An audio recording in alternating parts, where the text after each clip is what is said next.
오늘 우리가 함께 나눌 말씀은 사도행전 6장입니다. 사도행전 6장 1절로 7절까지의 말씀, 우리 모두 한 목소리로 함께 봉독하겠습니다. 그때의 제자가 더 많아졌는데 헬레파 유대인들이 자기의 과부들이 매일의 구제에 빠짐으로 히브리파 사람을 원망하니 12 사도가 모든 제자를 불러 이르되 우리가 하나님의 말씀을 제쳐놓고 접대를 일삼는 것이 마땅하지 아니하니 형제들아 너희 가운데서 성령과 지혜가 충만하여 칭찬받는 사람 7을 택하라. 우리가 이 일을 그들에게 맡기고 우리는 오로지 기도하는 일과 말씀 사역에 힘쓰리라 하니 온 무리가 이 말을 기뻐하여 믿음과 성령이 충만한 사람 스데반과 또 빌립과 브로고로와 니가노르와 디몬과 밤에 나와 유대교에 입교했던 안디옥 사람 니골라를 택하여 사도들 앞에 세우니 사도들이 기도하고 그들에게 안수하니라. 하나님의 말씀이 점점 왕성하여 예루살렘에 있는 제자의 수가 더 심히 많아지고 허다한 제사장의 무리도 이 도에 복종하니라. 아멘. 오늘은 갈등과 기회라는 제목으로 오늘 말씀의 은혜를 나누려고 합니다. 오순절 성령 감림, 그 놀라운 사건 이후에 교회는 계속 성장하고 부흥하고 있었습니다. 베드로의 설교로 3,000명, 그리고 5,000명씩 회개하였고 믿고 주께로 나오는 자가 날마다 더하였더라, 이렇게 성경은 기록합니다. 교회가 이렇게 사람들이 모이고 부흥하고 성장하고 풍성해지는 것은 딱 한 가지 이유입니다. 그것은 뭐냐면 그들이 다 성령이 충만하여입니다. 사람으로 인한 것이 아니라 오직 주께서 주신 성령의 충만함이 그 교회의 그곳의 능력과 사람과 부여와 풍성을 이루어지고 있었다는 것을 말씀해 줍니다. 그들은 성령이 충만하여 날마다 성전에 모이고 떡을 떼었습니다. 성령에 충만하여 말씀을 전하고 가르쳤습니다. 성령에 충만하여서 자기의 소유를 팔아 사도들의 발 앞에 내려놓고 그들이 또 성령에 충만하여서 공의회의 채찍을 맞으면서도 그 능력받음을 기뻐하였다라고 기록합니다.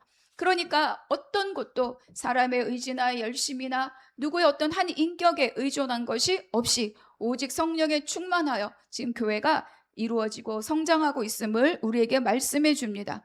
그런데 교회가 이렇게 성령에 충만하여 성장하고 부흥할 때 그들에게 그 교회 평탄한 일만 있었던 것은 아니죠. 교회 부흥에는 언제나 사탄의 방해의 역사도 함께 있었습니다. 가장 첫 번째가 뭐죠? 공유를 통해서 바로 이 사도들, 이 지도자들을 먼저 핍박하였습니다. 다시는 예수의 이름으로 말하지도 말고 가르치지도 말라, 그들의 입을 봉하고자 하였죠. 그들의 입을 막으면 복음이 전하여지지 않을 것이라고 생각했기 때문입니다. 그러나 사탄은 알게 되었습니다. 이 사도들의 입을 막을 수 없을 뿐더러 이 사도들의 입을 막는다고 하여도, 공의회를 이용한다 하여도 이 복음의 길은 막힐 수가 없구나, 오히려 그들은 더 단단해지고 담대해지는구나, 이런 것들을 알게 됐죠.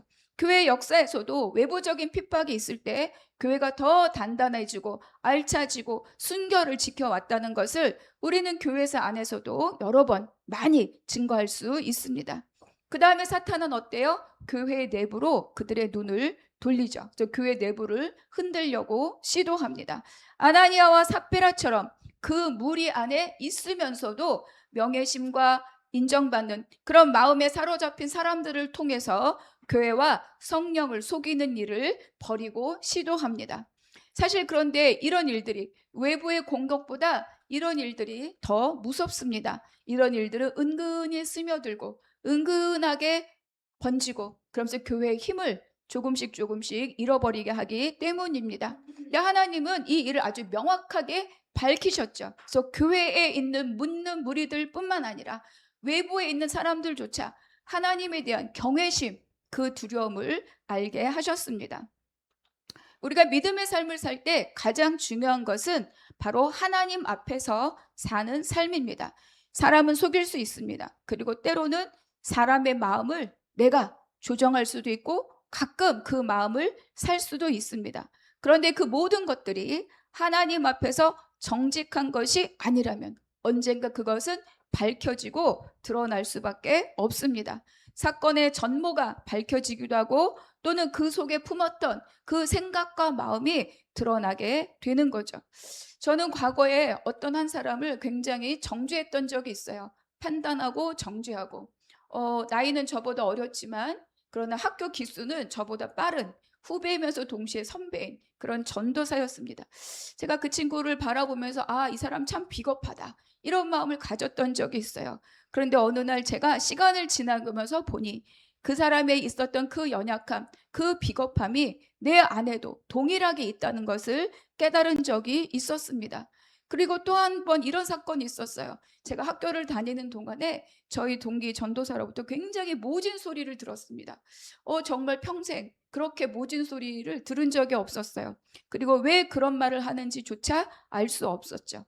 더 기가 막힌 것은 그 사람이 막 울고 불고 제 앞에 와서 막 소리 지르고 그리고 막 동기들한테 떠들고 이러면서 저한테 막 항의 전화가 오기 시작했어요. 어떻게 그럴 수가 있느냐? 어떻게 그럴 수가 있느냐? 그래서 제가 너무 힘들었어요. 근데 그날이 금요일이었거든요. 그래서 토요일, 주일, 월요일을 지나고 화요일 날 이제 학교를 가야 되는데 학교 가기가 너무 싫은 거예요. 너무 무서운 거예요. 내가 이 사람을 어떻게 맞닥뜨려야 할 것인가? 그런데 그 바로 강의실에 학교 일찍 갔거든요. 강의실에 앉아 있는데 바로 그 당사자가 들어오는 거예요.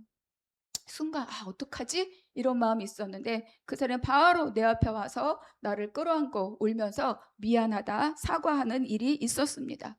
자기 마음 안에 무엇이 있었는지를 말하게 된 거예요. 내가 교수님께 인정받고 싶었고 그것으로 내 자존심을 지키고 싶었고 그것으로 내가 어떠한 자라는 걸 증명하고 싶었는데 그것이 무너져서 내가 당신을 전도사님을 공격하고 비난하였습니다.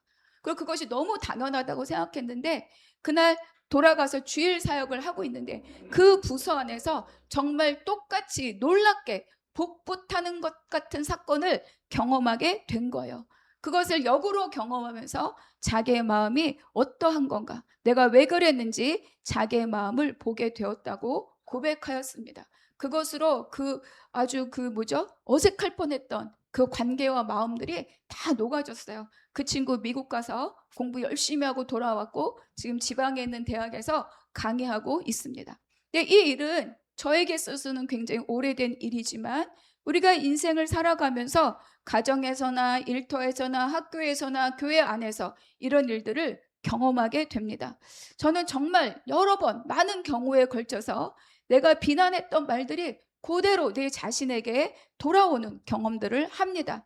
반대로 제가 억울하고 제가 답답했던 일들이 있었으나 역으로 꼭 그 당사자가 아니어도 다른 주변을 통해서 그 일에 대하여 인정받고 위로받는 경우들을 또 반대로 경험합니다. 무엇입니까? 내가 절대로 옳은 것이 없으며 그가 절대로 틀린 것이 없다는 거예요. 그래서 하나님은 때때로 갈등과 불화를 통하여서 상대방보다 먼저 내 마음을 돌아보게 하십니다. 성령 충만한 사람이라고 하는 것은 기적과 이사를 일으키는 사람이 아니라 그러한 갈등과 위기 가운데서도 자기 자신을 돌아보고 자기의 마음을 볼 줄 아는 사람이 바로 성령 충만한 사람입니다. 여러분, 아나니아와 삽비라도 믿는 무리 가운데 있었지만 안타까운 것은 그 속이려고 했던 마음을 인정했으면, 용서를 구했으면 다 해결될 일이었습니다. 그런데 그들은 끝끝내 속임으로 일관하였고 그리고 죽임을 맞이하게 되었습니다. 근데 이제 오늘 시작되는 이 본문은 그 아나니아와 삽비라 사건보다 더 심각한 문제를 우리에게 드러내 보여줍니다. 이번에는 공동체 전체가 흔들릴 수 있는 집단적인 갈등이 발생했기 때문입니다. 사실 아나니아와 삽비라 사건은 굉장히 큰 사건이기는 하지만 그러나 그 두 사람의 죄악이 명확했기 때문에 그 교회 지도자인 사도들에게 윤리적이고 도덕적인 데미지를 입힐 일은 없었습니다. 오히려 그들은 어때요? 더 그들의 영적인 권위가 높아지고 사람들이 교회와 사도들을 함부로 대하지 못하도록 했었죠. 그래서 함부로 가까이 하지 못하게 되었습니다. 그런데 오늘 본문은 어떤 일입니까? 사도들이 그 공동체 안에서 그들의 역할과 그들의 지위가 흔들리는 바로 그러한 사건을 맞이하게 된 것입니다. 우리가 1절 같이 읽겠습니다. 시작. 그때의 제자가 더 많아졌는데 헬라파 유대인들이 자기의 과부들이 매일의 구제에 빠짐으로 히브리파 사람을 원망하니. 그렇죠. 교회가 더더욱 부흥하고 사람들이 더 많이 모이고 그러니까 어때요? 문제도 많아집니다. 제가 보니까 큰 교회라고 문제가 많고 작은 교회라고 문제가 없는 것이 아닙니다. 10인 10색이고 100인 100색이에요. 누구나 다 자기의 소견들이 있습니다. 그리고 이때 이 초대교회는 일정한 공간이나 건물을 갖고 있는 교회가 아닙니다. 우리가 다시 기억을 되돌려 보면 오순절 사건, 그때 막 여러 흩어진 유대인들이 예루살렘에 와서 예배하다가 오순절을 통하여서 베드로의 설교를 통해서 그 마음을 회개하고 회심하고 자기 곳으로 돌아가지 않고 예루살렘에 머물러 있기 시작한 이 사람들을 예루살렘에 거주하고 있는 사람들이 섬기고 있는 그런 형국입니다. 그래서 초대교회의 구성원들은 아주 자연스럽게 디아스포라를 중심으로 하는 헬라파 유대인과 원래 그 땅에 계속 살고 있었던 히브리파 유대인들, 이 두 부류의 사람들로 구성이 되었습니다. 그래서 이 헬라파 사람들은 헬라어, 그리스어를 쓰는 사람들이고 히브리파 사람들은 아람어를 중심으로 쓰는 그런 사람들입니다. 이들은 일단 어때요? 언어가 다릅니다. 그리고 성장 배경이 다르고 무엇보다 지금 예루살렘에 살고 있는 그들의 살고 있는 삶의 형편 자체가 각각 다 다른 거죠. 그러니까 히브리파 유대인들이 이 사람들이 어때요? 자기의 소유를 팔아서 사도들에게 맡기고 사도들은 그것을 가지고 이 사람들을 먹이고 입히고 살리는 거예요. 그래서 어떻습니까? 가난한 자가 없었더라. 이렇게 성경이 기록하였습니다. 그런데 계속 사람들이 지금 불어나고 있으니 교회와 이 사도들의 주된 사역이 바로 이 구제하는 일로 변화가 된 것이죠. 여기서 말하는 매일의 구제는요, 뭐예요? 디아코니아입니다. 그래서 날마다 먹을 식량, 날마다 필요한 생활비, 날마다 필요한 생필품, 이런 것들을 제공하는 일이 바로 이 매일의 구제입니다. 그런데 오늘 1절에 있는 것처럼 이 구제에서 헬라파 과부들이 소외되는 일이 발생했습니다. 의도적인 차별은 아니었을 것입니다. 그러나 실제로 소외되는 일이 생겼고 결국 원망이 터져 나왔습니다. 여러분, 사도들이 얼마나 최선을 다했겠습니까? 최선을 다하고 힘을 다했지만 너무 많은 사람들이 급작스럽게 모여들고 있었기 때문에 아마 힘에 부치고 역부족이었을 것입니다. 수천 명의 성도가 있고 언어가 다르고, 여러분, 언어가 다르다는 것은 가치관이 다르다는 말입니다. 여러분, 우리 외국 교포 2세 3세 만나면 어때요? 똑같은 일을 보아도 다르게 봅니다. 그런 일들이 이 공동체 안에 당연히 있을 수 있었겠죠. 문화가 다르고 가치관이 다르니까 여러 오해의 소지도 있었을 것입니다. 그리고 특히 과부는 어때요? 구약에서부터 하나님께서 늘 섬기고 돌보라고 명령하신 취약 계층입니다. 그러니까 초대교회도 이 일을 절대로 소홀히 하지 않아요. 굉장히 중요한 일로 여겼을 것입니다. 그런데도 불구하고입니다. 그럼에도 불구하고 소외되는 일이 발생했고 그리고 원망과 불평이 생겼습니다. 그러니까 이런 일들은 어느 곳이나 다 생깁니다. 작은 부서를 운영해도 그렇고요. 큰 부서를 운영해도 그렇고 사람들이 있는 곳에는 다 이런 불평 그리고 또 원망함들이 생깁니다. 개인적인 관계에서도 마찬가지입니다. 문제는 이런 불평이나 원망들이 없어서가 아니라 그 일들을 어떻게 다루어 가는가, 그것이 바로 오늘 본문에서 우리에게 말씀하고자 하는 일들입니다. 가장 첫 번째는 뭐냐? 갈등 앞에서 자기를 돌아보는 일이 생겼다는 거예요.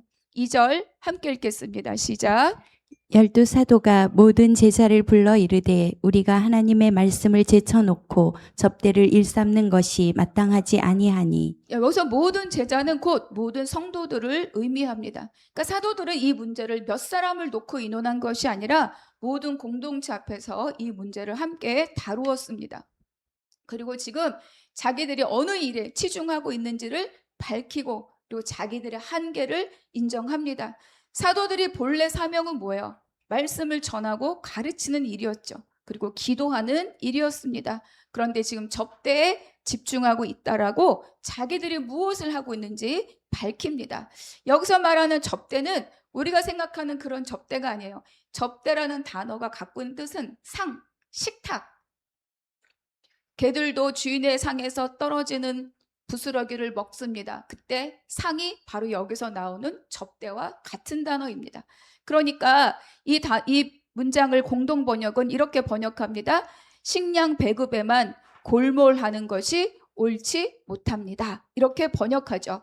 그러니까 지금 계속 사람들이 모여들고 막 어떤 헌금이 모여들고 그것을 나누고 먹이고 입히고 이런 일들이 이 교회 안에 얼마나 중요한 일이 되었습니까? 그러니까 그것을 먹을 것을 나누고 필요한 생필품을 분배해주고 또 과부들을 따로 돌보고 이런 일들이 사실은 굉장히 중요한 일이고 힘을 써야 할 일들인 것은 분명합니다. 그러나 사도들은 이 일에 대해서 변명하지 않았습니다. 자기들이 얼마나 헌신했는가, 우리가 얼마나 수고하고 있는지 보지 못하였는가 이렇게 말하지 않았다는 거죠. 공치사하지 않습니다. 그래서 사도들은 자기들이 정말 힘써야 할 일을 잊은 채 다 감당하지도 못할 그 일에 매달리고 결과적으로 좋은 결과를 얻지 못했음을 이들은 인정합니다. 그러니 지금 불평하고 원망하고 있는 이들을 탓한 것이 아니라 자기들의 역부족을 인정하고 본래 우리의 역할이 무엇인가를 다시 한번 인식하게 되었습니다. 갈등이 커지는 이유는 보통 두 가지입니다. 하나는 남 탓을 할 때 갈등이 커집니다. 또 하나는 이 불평과 원망을 자기 헌신에 대한 비난으로 받아들일 때 그때 문제가 해결되는 것이 아니라 문제가 더 꼬이게 되는 경우들이 많이 있죠. 그러나 이 교회는 사도들은 성령 충만하여 라고 계속 반복되는 것처럼 이 갈등 앞에서 먼저 자기 자신을 돌아봅니다. 이 일에서 이 사건과 이 상황 속에서 내가 바라보아야 할 것이 무엇인가? 내가 놓치고 있었던 것이 무엇인가? 내가 진짜 붙들어야 할 것이 무엇인가를 돌아보게 되는 거죠.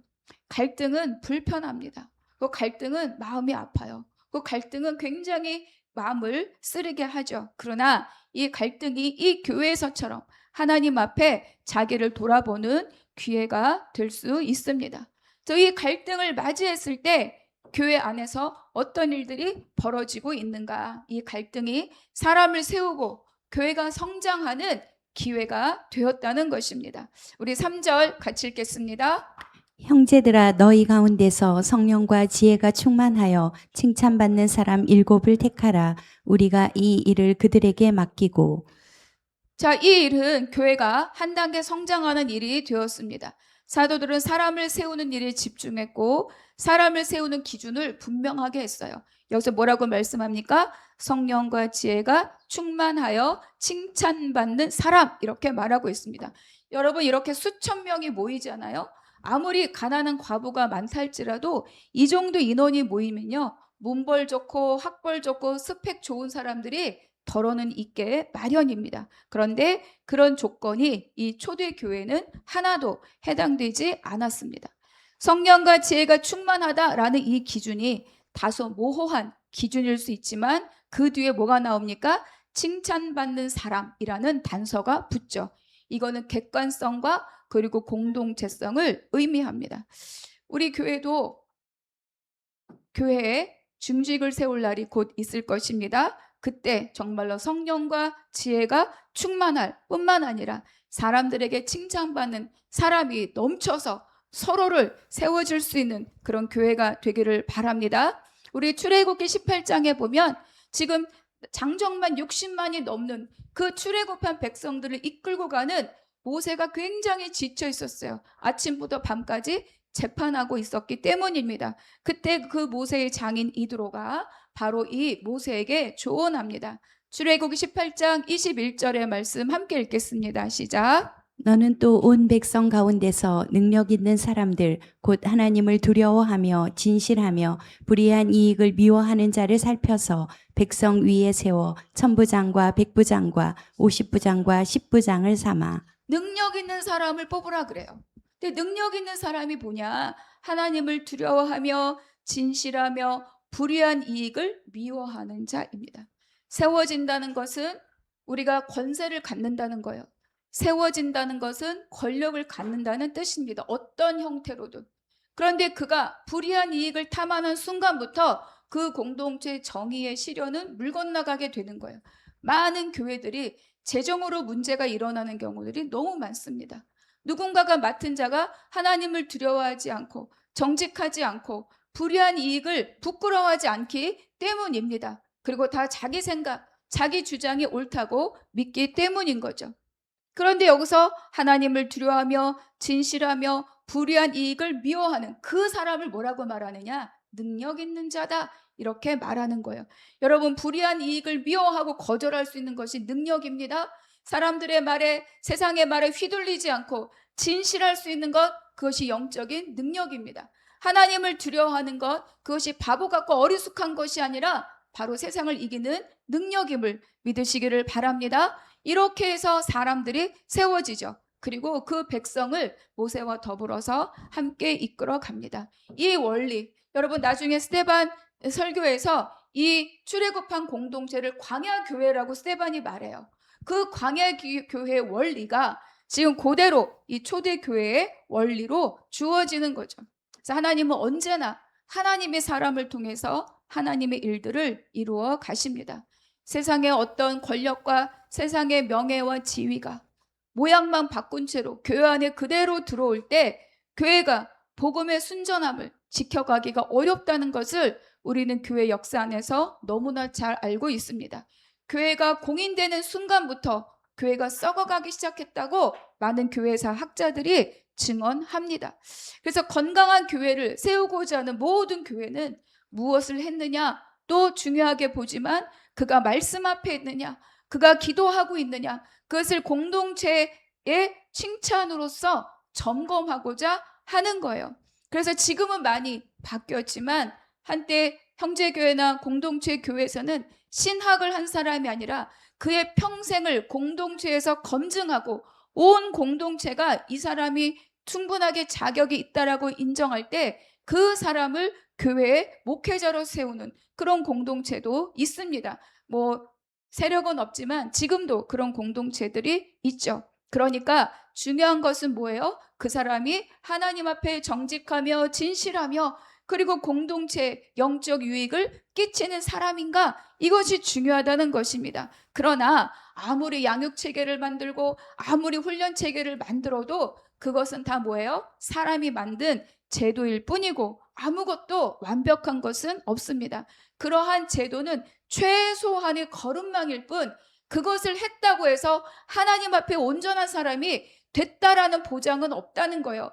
정말 중요한 것은 무엇입니까? 바로 여기에 있는 능력 있는 사람이 되는 것이 중요한 거죠. 그래서 하나님을 두려워하고 하나님 앞에 진실하며 불의한 이익을 탐하지 않으며 바르게 살고자 하는 그 마음 그리고 그 실천 그것을 가진 자가 바로 하나님 앞에 능력 있는 자이며 그 교회의 리더이고 지도자로 세워질 수 있다라고 오늘 우리에게 가르쳐 줍니다.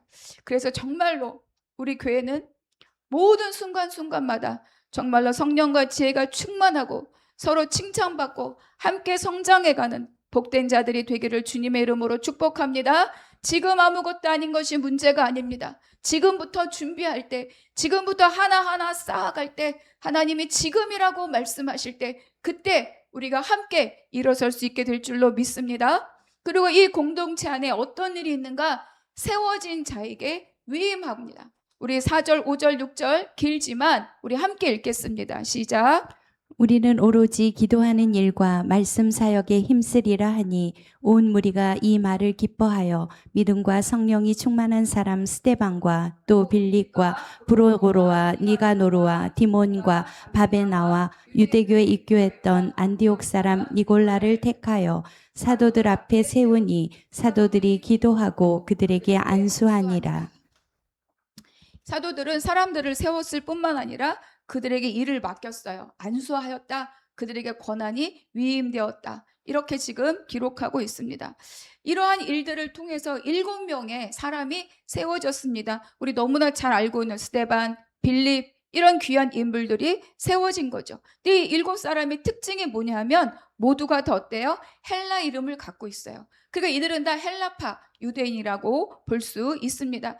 헬라파 과부들이 구제에서 소외되어서 원망이 생겼는데 그 문제를 해결하기 위해서 헬라파 사람을 세웠다는 거예요. 여러분, 이게 굉장히 놀라운 일입니다. 히브리파 사람들은 자기네가 기득권적인 역할을 하고 있기 때문에 사실은 사각지대를 잘 볼 수가 없어요. 문제는 뭐냐? 자기가 그 문제에 해당되어 있는 사람이 더 문제들을 면밀하고 실질적으로 볼 수 있다는 거예요. 주방을 담당하는 사람에게 주방을 맡기고, 강단을 담당하는 사람에게 강단을 맡기고, 그리고 무언가를 잘 아는 사람에게 그 일을 맡겨서 그 일을 조금 더 면밀하게 볼 수 있게 하는 것이 방법이라는 거죠. 히브리파 사람들이 우리가 다 우리 거 팔아서, 우리의 소유를 팔아서 우리가 내놓은 것이니 우리가 관리하겠다, 이렇게 하지 않는 거예요. 오히려 너희가 소외를 당했다고 하니 너희 사람들을 너희가 더 면밀하게 돌보아라, 이렇게 자기의 모든 기득권을 포기하고 이들을 믿고 이들을 세우고 그들에게 맡겼다는 것입니다. 그래서 이러한 교회에 있는 불평, 이 갈등은 어떻습니까? 새롭게 사람을 세우고 위임하는 그런 기회가 되었습니다. 이러한 문제, 원망의 이야기가 없었다면 서로 힘쓰고 애쓰면서 그 일들에 몰두하고만 있었을 것입니다. 하나님은 때로는 이런 원망이나 갈등을 통해서 사람의 문제들을 드러내게 하시고 사람을 세우시고 또 다른 사역을 할 수 있도록 준비하도록 하나님께서 기회를 제공하신다는 거죠. 우리가 잘 알고 있는 것처럼 스데반은 우리가 다음 주에 살펴볼 건데 첫 번째 순교자가 됩니다. 빌립은 어때요? 에티오피아 내시에게 복음을 전하여 복음이 정말로 예루살렘을 넘어가 이방 땅까지 흘러가도록 통로의 역할을 하는 사람이 바로 이 빌립입니다. 여기에 있는 7명은요, 우리가 사도행전을 읽다 보면 곳곳에서 이 이름들이 새롭게 드러납니다. 그러니까 이 일은 하나님께서 사람을 세우도록 만드시고 준비하신 하나님의 기회라는 것을 우리가 알 수 있습니다. 그래서 하나님은 어때요? 모든 교회 역사 속에서도, 지금의 교회나 교회사 안에서도 갈등과 실패를 기회로 바꿔 가시는 놀라운 하나님의 일이심을 우리에게 가르쳐 줍니다. 이제 우리나라의 선교 역사가 이제 100년 조금 넘었다고 하죠. 그런데 우리나라보다 훨씬 먼저 미국이나 영국에 있는 이런 선교 단체들은 중국의 선교사들을 먼저 파송했습니다. 미국 북장로교 선교사인 존 네비우스라고 하는 선교사가 있습니다. 그는 한 40년 가까이 중국에서 산둥성에서 선교사로 활동했어요. 근데 그 선교사가 바로 이 중국 선교의 한계, 그리고 이 중국 선교의 비극을 몸으로 경험한 사람이 바로 이 존 네비우스라고 하는 선교사입니다. 당시 이 중국에 들어왔던 많은 선교단체는 굉장한 자본력을 갖고 있었어요. 영국만 해도 식민지를 많이 갖고 있었기 때문에 돈이 많았죠. 미국도 마찬가지입니다. 그래서 이 자본력을 가지고 선교를 하기 시작합니다. 그래서 어떤 지역에 들어가면 현지 사람은 월급을 주고 고용해요. 전도인을 고용합니다. 월급을 주고 전도하라, 이렇게 시키는 거죠. 그래서 그들은 복음 때문에 전도를 하는 것이 아니라 월급은 받은 자로서, 생활비를 받은 자로서 전도하는 일들이 많이 생겼습니다. 그리고 또 이 전도인들이 전도한 방법이 뭐냐? 가난하죠. 그러니까 그들에게 돈을 주고 식량을 주고 생필품을 주고 의약품을 주면서 교회를 출석하도록 많이 유도하였습니다. 이때 이렇게 교회로 온 사람들을 쌀 신자라고 한다고 합니다. 쌀 신자, 라이스 크리스천. 돈을 받고 먹을 걸 받고 쌀을 받고 교회에 온 그런 사람들을 의미합니다. 그래서 흉년이 들거나 이럴 때, 구제품이 많을 때는 구름대처럼 모여왔다가 또 구제품이 소모되면 또 구름대처럼 빠져나가는 일들이 반복되었다고 해요. 그리고 본국에서 지원되는 돈이 많다 보니까 그 열악한 중국에 좋은 벽돌집을 짓고 살고 좋은 교회 건물을 짓고, 그래서 그 현지인들과 유대감을 만들기가 굉장히 어려웠다고 합니다. 그래서 겉모습은 굉장히 좋았으나 교회로서의 정체성과 그리고 그 현지 지도자들을 양육하는 일에 거의 실패했습니다. 그래서 이 네비우스 선교사가 이런 모든 현장을 보고하여서 본부에 보고하고 선교 정책을 바꾸어 줄 것을 요구했지만, 중요한 것은 뭐냐? 본부의 문제가 아니라 중국에 있는 현지 선교사들, 거기에서 오래도록 삶을 살았던 선교사들의 반발이 너무 심했기 때문에 어떤 것도 그 안에서 이루어낼 수 없었다고 하죠. 그래서 결국은 이 네비우스 선교사의 이 선교 정책은 중국에서는 열매를 맺지 못했습니다. 그런데 이 실패 경험이 어디로 들어오느냐? 바로 이 조선 땅으로 들어옵니다. 그래서 이 조선 땅에 젊은 선교사들, 언더우드나 뭐 마펫이나 또 게일이나 이런 젊은 선교사들이 막 조선에 들어와서 그들이 어떻게 선교하는 것인가를 좋을까를 고민하고 있을 때 이 네비우스 선교사를 초대합니다. 그래서 2주 동안 그를 통해서 선교 정책과 방향성에 대해서 공부를 하게 되는 거죠. 그래서 이 네비우스 선교사는 교회는 언제나 스스로 현지인을 통해서 세워져야 한다라고 강조하고 3자 원칙을 가르칩니다. 그 첫 번째가 뭐냐면 자치입니다. 그리고 자립이고 그리고 자전이에요. 자치라고 하는 것은 현지 지도자를 세우고 그가 이 성도를 양육하게 하고 스스로 다스리고 스스로 교회를 이끌어 간다라는 원칙입니다. 자립은 교회 살림을 계속 선교부에서 본국에서 돈을 지원하는 것이 아니라 스스로 교회 살림을 책임진다. 자발적인 헌금과 헌신을 통해서 교회를 이끌어 간다라고 하는 원칙입니다. 자전은 뭐냐? 전도인을 돈으로 고용하는 것이 아니라 복음에 기뻐하는 자들이 스스로 나가서 복음을 전하도록 해야 한다. 이 세 가지 원칙이 우리 조선 땅에 온 젊은 선교사들에게 전하여졌고 그것을 그 다음에 조선 선교의 전략으로 정책으로 확정짓고 그리고 이제 본격적으로 조선 땅에 복음이 전해지기 시작했습니다. 네비우스 선교사의 40년의 선교는 중국에서 열매 맺지 못했지만 그러나 그 원칙이 조선에 들어와서 조선을 통하여 열매 맺어가게 된 것입니다. 우리나라에 있는 많은 교회들이 짧은 역사 가운데 어쩜 이렇게 놀랍도록 부흥하며 선교사를 파송하며 스스로 자립할 수 있었는가? 바로 네비우스의 선교사의 실패가 조선에 들어와서 새롭게 열매 맺는 기회가 되었기 때문인 거죠. 하나님의 일은 그 사람을 통해서 열매 맺기도 하지만 다음 세대를 통하여서도 열매 맺게 하신다는 것을 우리에게 말씀해 줍니다.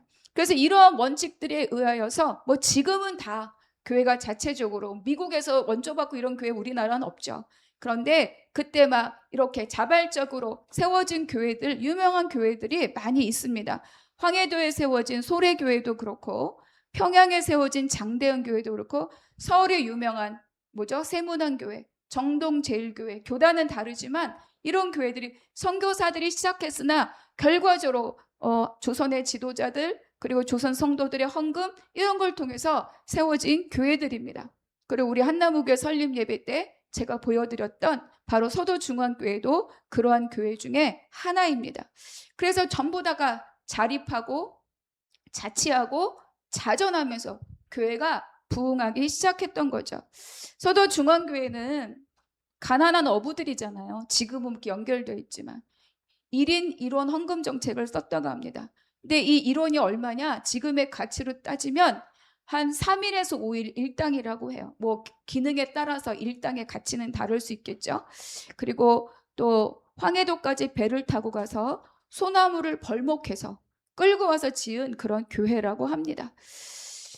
제가 우리 교회 첫 예배를 드리고 또 개척을 준비하고 우리 새 가정과 함께 마음을 나눌 때 우리 교회는 이런 교회가 되고 싶다라고 나눈 이야기가 있습니다. 우리 교회가 재정으로 자립해야 합니다. 그리고 우리 교회에 정말로 함께 사역한 중에 잘 준비된 목회자가 있다면 그리고 그가 원한다면 개척할 수 있도록 돕는 교회가 되기를 원합니다. 이렇게 말씀을 나누고 선포했습니다. 모 교회가 어느 만큼 커져서가 아니라 엄마가 자녀에게 자기의 모든 영향을 다 빠짐없이 나누어 주는 것처럼 그렇게 우리가 뭐 1000명 되면 2000명 되면이 아니라 어느 순간 우리가 자립하고 그 교회를 운영해 갈 수 있을 때 누군가에게 독립하기를 원하고 개척하기를 원한다면 그가 할 수 있도록 길을 열어주고 지원하고 우리가 베이스를 만들어 줍시다. 제가 그렇게 말씀을 나누었던 것을 기억하실 것입니다. 새벽에 오늘 본문의 말씀을 가지고 엎드려 기도하고 있는데 정말로 이 일이 지금은 뭐 요원한 것 같고 지금은 뭐 우리 자립을 이루는 것도 지금 급급하다. 라고 생각할 수 있지만, 그러나 하나님께서 주신 그 비전과 그 영적인 그림들이 하나님의 섭리 안에서 잘 이루어져 갈 것을 믿고 기도하였습니다. 더 중요한 것은 그 일이 나의 부족함 때문에 또는 우리의 어떤 공명심 때문에 또는 다른 무엇 때문에 이 일들이 희석되지 않기를 기도하였습니다. 여러분도 같은 마음으로 기도할 줄로 믿습니다. 그리고 이 일을 이루어가는 데 있어서 내가 담임으로서 그리고 함께 이 일을 이루어가는 우리 성도들로서 다시 한번 첫 마음을 가지고 교회를 위하여 기도할 수 있는 우리 모두가 되기를 바랍니다. 그래서 우리가 마지막으로 우리가 이 본문에서 볼 수 있는 것은 이제 이 갈등을 넘어가는 이 교회를 통하여 하나님 이 교회를 더 크게 사용하신다는 겁니다. 우리가 7절 같이 읽겠습니다. 시작. 하나님의 말씀이 점점 점점 왕성하여 예루살렘에 있는 제자의 수가 더 심히 많아지고 허다한 제사장의 무리도 이 도에 복종하니라. 본문이 그래서 결과적으로 말하는 것은 뭐냐? 지혜 있고 충성되고 성령이 충만한 사람을 세웠다. 그게 결론이 아닙니다. 뭐냐? 그 사람들을 통하여서 하나님이 성령께서 일하셨다라고 하는 것입니다. 왕성하여지고 제자의 수가 더 심히 많아지고 계속 부흥하고 성장하고 있지만 그 일이 누구의 일이라고요? 하나님의 일이었다는 거예요. 여기서 아주 볼 수 있는 중요한 한 구절이 있습니다. 7절 후반부에 보니까 허다한 제사장의 무리도 이 도에 복종하니라 이렇게 기록합니다. 여러분 제사장들 제사장들이 막 교회로 들어왔어. 여러분 이 정도 생각할 일이 아닙니다. 제사장에서의 성전은요 곧 그들의 생활 공간이고 생활 기반이고 생계를 책임지는 곳이 바로 성전입니다. 그러니까 그들의 생계, 먹고 사는 일, 그들의 삶 전체가 다 성전과 연관이 되어 있어요. 그래서 성전을 허물라 뭐 이런 말들, 예수님의 말들이 그렇게 그들을 거슬리게 했던 것입니다. 그런데 그들이 예수 그리스도를 믿고 이 도에 복종하였다라고 하는 것은 자신의 안정 그리고 미래 이런 모든 것들을 다 포기하고 복음으로 돌아왔다라는 것을 여기서 의미해 주고 있습니다. 여러분 이것은 사람이 설득해서 되는 일이 아닙니다. 사람의 능력으로 되는 일이 아니라 오직 성령의 능력으로 그들의 마음이 움직여지고 성령의 능력으로 이들의 삶이 어떻게 이루어지고 있는가를 본 자가 그 도에 복종할 수 있다는 것을 우리에게 다시 한번 가르쳐 줍니다. 그래서 이 갈등은 훌륭한 사람, 7 집사 그 사람들을 세웠다 해서 끝나는 것이 아니라 그 일을 통하여 하나님은 더 놀라운 하나님의 역사를 이루어가고 있다는 것을 오늘 우리에게 말씀해 줍니다. 그럼 우리는 모든 상황 가운데 갈등을 지납니다. 교회도 있고 삶에도 있고 개인에게도 있고 여러 가지가 있습니다. 중요한 것은 그 갈등 자체가 아니죠. 사탄은 갈등을 만들었지만 말씀이 더 어때요? 왕성해졌다. 이것이 오늘 본문에서 가르쳐주는 일입니다. 사탄은 공동체를 흔들려고 했지만 하나님은 어때요? 더 많은 일꾼을 세우셨습니다. 사탄은 교회를 멈추게 하고 중단시키려 했지만 하나님은 교회를 더 크게 사용하여서 도저히 올 이유가 없을 것 같은 그 사람들조차 이 도에 복종하게 하셨다라고 기록해주고 있습니다. 여러분 우리의 개인이나 모든 삶의 자리에서 갈등 자체가 있지만 그 갈등이 나를 사로잡지 않도록 마음을 단단히 할 수 있게 되기를 바랍니다. 그래서 그 일의 시선을 빼앗기지 않고 하나님께서 이 일을 통하여 누구를 세우시고 누구를 통하여 일하시고 어떤 일을 이루어 가실지 기대하면서 기도할 수 있는 우리 모두가 되기를 바랍니다. 더 큰 일을 함께 기대하는 우리가 되기를 바랍니다. 하나님이 이 일들을 준비하고 계십니다. 그러니까 무엇 때문에 이것 때문에 저것 때문이 아니라 이런 일들을 지나게 하시면서 하나님이 이루어 가신 일들이 무엇인가를 보고 그것을 또 믿고 그 순종함에 따르는 저와 우리 모든 성도님들이 되시기를 축복합니다. 그래서 하나님은 오늘도 이 말씀 속에서 갈등을 놀라운 하나님의 역사의 기회로 바꾸어 가시는 것처럼 저와 여러분의 개인의 삶이나 우리 한나무교회 모든 믿음의 사역의 일정 가운데 역시 하나님이 동일하게 갈등을 기회로 바꾸어 주실 뿐입니다. 그래서 오늘 하나님이 그 하실 일들을 기대하면서 믿음의 삶 그리고 일주일의 삶을 강건히 살아가는 저와 우리 성도님들이 되시기를 주님의 이름으로 축복합니다. 기도하겠습니다. 하나님 감사합니다. 교회는 계속 위기를 맞이하지만 교회는 더욱 단단해지고 있습니다. 사탄은 계속 교회를 흔들려고 외부적으로 내부적으로 지도자들을 흔들고 있지만 그러나 하나님은 열방으로 나갈 준비를 하게 하셨습니다. 사람을 세우시고 말씀의 본질을 들이켜가게 하시고 더 크게 사용하셨음을 보고 발견하게 하시니 감사합니다. 우리 개인의 삶에도 또 교회 안에도 갈등이 있을 수 있고 위기를 맞이할 수 있지만 그때 주님을 바라보게 하시고 아버지 교회와 위기와 갈등이 문제가 아니라 그것을 통하여 일하실 하나님을 바라보고 그 일들을 기대하는 우리 모두가 되게 하여 주시옵소서. 모든 것을 주께 부탁드리고 감사하며 우리 주 예수 그리스도의 이름으로 기도하옵나이다. 아멘.